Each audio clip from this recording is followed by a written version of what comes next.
Siapa dari kalian yang suka judi? Mungkin judi online atau semacamnya. Judi memang suka bikin kecanduan, bahkan banyak orang yang kehilangan akal sehatnya dari perjudian. Bahas soal judi, hari ini gue ada kisah seru nih. Berawal dari perjudian menjadi sebuah kasus yang disebut The Eight Immortals, atau pembunuhan roti babi. Macau terkenal sebagai tempat tujuan utama turis yang suka berjudi, dan dikatakan lebih besar dari Las Vegas. Sebuah kota di dekat Hong Kong yang telah melegalkan perjudian sejak tahun 1850. Cerita ini berawal dari seorang pria yang sebut saja namanya Huang. Dia lahir di Cina dan pindah ke Hong Kong pada tahun 1970 untuk menetap beberapa waktu di sana. Nggak banyak yang diketahui dari masa lalu Huang ataupun keluarganya. Selama tinggal di Hong Kong, kehidupannya nggak berjalan dengan baik. Dia sering terlibat kasus kriminal dan semuanya berhubungan dengan uang.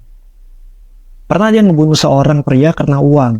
Ceritanya si pria ini punya utang ke Huang, tapi nggak mampu bayar. Si Huang kesel dan disamperin lah ke rumahnya, terus dibunuh. Sejak itu Huang jadi buronan polisi. Untuk kabur dari kejaran polisi, dia pergi ke kota Guangzhou di Cina Selatan. Untuk menghapus jejaknya lebih jauh lagi, dia menghapus semua sidik jarinya dengan membakar sidik jarinya sendiri. Saat di Guangzhou, dia nyewa apartemen dan tinggal di sana selama beberapa tahun. Dia menjalin hubungan dekat dengan anak dari si pemilik apartemen. Sebut aja Mei. Mereka udah deket banget dan berencana untuk nikah dalam beberapa tahun ke depan. Tapi orang tua dari si Mei ini nggak setuju, karena dia ngeliat si Huang ini kayaknya bukan cowok baik-baik. Karena udah saking cintanya mereka berdua, Huang sama Mei mutusin untuk hidup berdua dan pergi ke Macau. Di Macau, Huang mulai kecanduan sama judi. Dari banyak orang yang main judi sama dia, ada pasangan suami istri yang sebut aja keluarga Lin. Si pria berumur 50 tahun. Istrinya 47 tahun. Mereka juga gila judi. Pasangan ini punya sebuah restoran di Macau, namanya Eight Immortals. Restoran ini dijalanin sama keluarganya termasuk anak-anaknya. Bisnis restorannya ini sukses, tapi setiap keuntungan yang didapat, pasangan Lin ini bakal pakai semua duitnya untuk judi. Di tahun 1984, pasangan Lin ini ketemu sama Huang. Mereka main dan masang taruhan yang gede banget, sampai 180.000 patakas. Kalau dirupiahin sekitar 200 juta rupiah. Patakas itu mata uang yang masih berlaku di Macau saat itu. Apesnya, si pasangan Lin ini kalah dan nggak mampu bayar 200 juta. Dibuatlah kesepakatan dengan Huang. Dia bilang kalau nggak bisa lunasin hutangnya dalam 1 tahun, pasangan Lin harus kasih bisnis restorannya ke Huang. Bukannya udahan main, pasangan Lin ini terus nantangin Huang berkali-kali. Taruhannya juga dinaikin terus. Namanya judi tambah apes dong. Huang yang menang terus-terusan. Sampai pasangan Lin ini kalah sekitar 800 juta. Walaupun utangnya udah gede banget, perjanjiannya tetap sama. Kalau nggak bisa dibayar dalam 1 tahun, Huang mau restorannya dikasih ke dia. Seiring berjalannya waktu, Huang yakin kalau pasangan Lin nggak mungkin bisa bayar utangnya. Udah jalan setahun. 4 Agustus 1985, Huang samperin pasangan Lin ke restorannya sore-sore, pas udah mau tutup untuk nagih utangnya. Pasangan ini bilang kalau belum ada duit. Diungkit lagi sama Huang soal perjanjiannya untuk ngasih restoran mereka. Mereka pun nolak. Katanya Huang curang pas main waktu itu. Tambah gede dong masalahnya, dibilang curang lagi. Jadi bakal dibayar apa enggak nih? Mereka cekcok lama tanpa jalan keluar.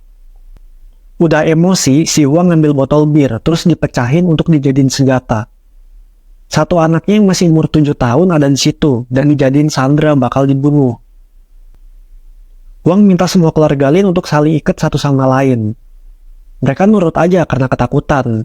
Tapi ada satu anaknya yang berhasil kabur dan teriak minta tolong. Huang langsung nangkep si anak itu, dan lehernya ditusuk sampai mati. Semua itu disaksiin sama keluarganya. Di situ Huang merasa udah nggak bisa lagi nyembunyiin perbuatannya. Untuk menghilangkan bukti dan semua saksi yang ada, mau nggak mau Huang harus ngebunuh seluruh keluarga Lin. Tapi Huang ingat ada salah satu anaknya yang nggak ada di situ. Kebetulan Huang juga tahu rumah keluarga Lin ini ada di mana. Disamperin juga tuh ke rumahnya dan ketemu dong si anak. Huang membantai semua keluarga Lin berjumlah 10 orang. Selama 8 jam Huang memutilasi semua korban. Potongan tubuh mereka dimasukin ke kantong plastik. Ada yang dibuang ke laut, ada yang dibuang ke tempat sampah. Setelah ngebersihin tempat kejadian, Huang ngambil sejumlah uang dan dokumen berharga restoran tersebut. Malamnya Huang tidur di rumahnya keluarga Lin. Keesokan harinya, ada sopir yang mau nganterin bahan-bahan makanan ke restoran itu. Di depan pintu restoran ada pesan yang ditempel. Tutup untuk perbaikan selama 3 hari. Si sopir yang merasa nggak diinfoin apa-apa merasa kebingungan. Dan dia mau nyamperin keluarga Lin ke rumahnya. Anehnya, pas sampai di sana yang keluar dari rumah itu si Huang, orang yang nggak dia kenal. Huang bilang kalau keluarga Lin lagi pergi keluar kota karena urusan mendadak. Ya udah si sopir ini nggak bisa berbuat apa-apa dan pulang lagi. 4 hari kemudian, ada penemuan potongan kaki dan tangan manusia di sebuah pantai. Setelah diidentifikasi, potongan tubuh itu berasal dari 4 orang yang berbeda. Lalu polisi mulai nyelidikin kasus ini dengan laporan orang hilang. Selama seminggu berikutnya ditemukan lebih banyak potongan kaki dan tangan manusia di beberapa pantai yang berbeda. Kasus ini mulai menyebar di masyarakat dan sampai di keluarga jauh pasangan Lin. Seluruh anggota keluarga Lin gak ada yang bisa dihubungin selama beberapa hari. Lalu mereka ngirim surat ke polisi. Katanya mereka punya keluarga di Macau yang buka usaha restoran, namanya The Immortals. Tapi udah lama nggak dapat kabar, dan biasa ngirimin uang ke orang tuanya, tapi ini udah nggak pernah lagi. Setelah diselidiki lebih jauh, polisi berhasil mengetahui semua potongan tubuh yang ditemukan adalah keluarga Lin. Saat seluruh keluarga Lin nggak bisa dihubungi, anehnya restoran mereka masih beroperasi, tapi oleh Huang. Polisi mencurigai Huang, tapi nggak bisa nangkap dia karena Huang bisa nunjukin surat-surat kepemilikan restoran tersebut. Polisi nggak bisa lepasin gitu aja. Rasa curiganya makin mencuat setelah tahu rumah keluarga Lin ini ternyata disewain oleh Huang untuk dapat duit tambahan. Lalu polisi nelusurin histori perbankannya si Huang. Di sana mereka nemuin dokumen-dokumen milik keluarga Lin sampai kartu pelajar anak-anaknya. Kok malah disimpan sama Huang? Polisi belum tahu siapa yang ngebunuh, tapi mereka yakin kalau Huang terlibat dalam semua ini. Huang yang udah merasa nggak aman karena disamperin polisi, mutusin untuk kabur lagi keluar kota. Tapi kali ini gagal, dan ditangkap pada 28 September 1986. Kurang lebih setahun setelah aksi pembunuhannya. 2 Oktober di tahun yang sama, Huang didakwa atas tuduhan pembunuhan 10 anggota keluarga Lin. Saat itu dia nggak langsung ngaku. Tapi polisi terus interogasi dia sambil ngelakuin sedikit teknik penyiksaan mungkin bisa dibilang ya. Mereka menyuntikkan semacam stimulan ke tubuh Huang supaya dibikin dia nggak bisa tidur. Jadi dia udah capek banget dan ngantuk tapi dipaksa buat ngomong. 4 hari kemudian Huang nyerah dan baru ngaku ke polisi kalau dia pelakunya. Diceritain seluruh kejadiannya bagaimana dia membunuh semua keluarga Lin. Polisi menduga kalau Huang punya kaki tangan untuk ngelakuin semua itu. Tapi kurangnya bukti jadi nggak bisa diselidiki lebih lanjut. Masa tahanan Huang di penjara cukup singkat. Huang sering dipukulin sama tahanan yang lain di penjara setelah ceritanya beredar. Sampai akhirnya dia tewas bunuh diri dengan menyayat pergelangan tangannya dengan tutup botol. Dia ninggalin surat menyatakan kalau dia bunuh diri nggak ada hubungan apapun dengan kasusnya.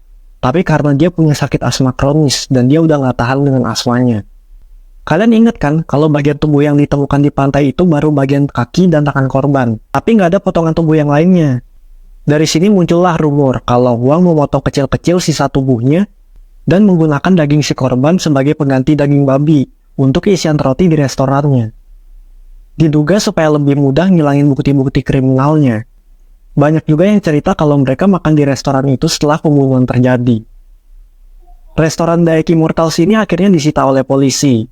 Kemudian sempat berpindah tangan beberapa kali ke pemilik yang berbeda. Apartemen dan rumah keluarga Lin ditinggalkan terbengkalai. Kisah Huang ini sempat diangkat ke layar lebar dengan sebuah film yang berjudul The Untold Story.